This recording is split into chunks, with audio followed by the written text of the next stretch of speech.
Simbolo ng pag-asa pagkatapos ng unos, ang pagliwanag ng higanteng Christmas tree sa Quezon City Hall. Ang iba pang pampaskong handog na mabibisita roon sa live ng pagtutok ni Jamie Santos. Jamie? Mel, ramdam na ang pinakamasayang panahon ng taon dito sa Quezon City. Ngayong araw nga, opisyal nang sinalubong ang Kapaskuhan sa Paskong Kumukusiko-Titap Christmas Tree Lighting Ceremony na ginanap mismo dito sa Quezon City Hall grounds. 3, 2, 1!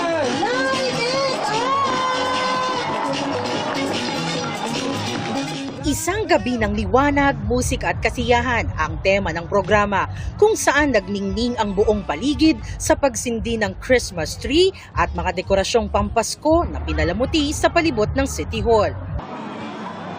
Pinaka-aabangan ngayong taon ang unang pagpapakita at showrun ng Christmas animated display.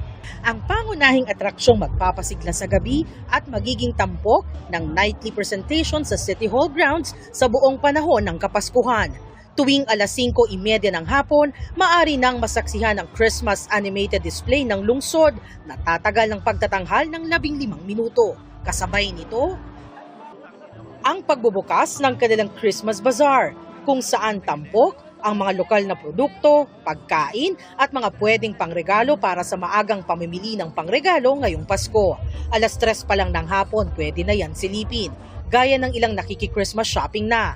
Masaya kasi syempre nakita po natin yung opening ng lights, kaya ang ganda ma-witness po yung opportunity na to. Sa bazaar po ba may nakita na kayong pang early Christmas shopping na? Yes, of course! Masaya yung ilan sa nakausap ko na nasaksihan ng pagpapailaw ng Christmas tree sa Quezon City.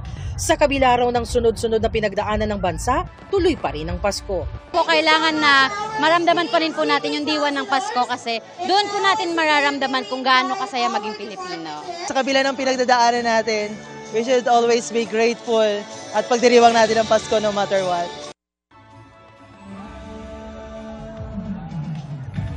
Mel, sa temang masaya ang Pasko sa Quezon City, layo ng lungsod na ipadama sa lahat ang saya at pag-asa ngayong Kapaskuhan. At yan ang latest mula rito, balik sa iyo, Mel. Maraming salamat sa iyo, Jamie Santos.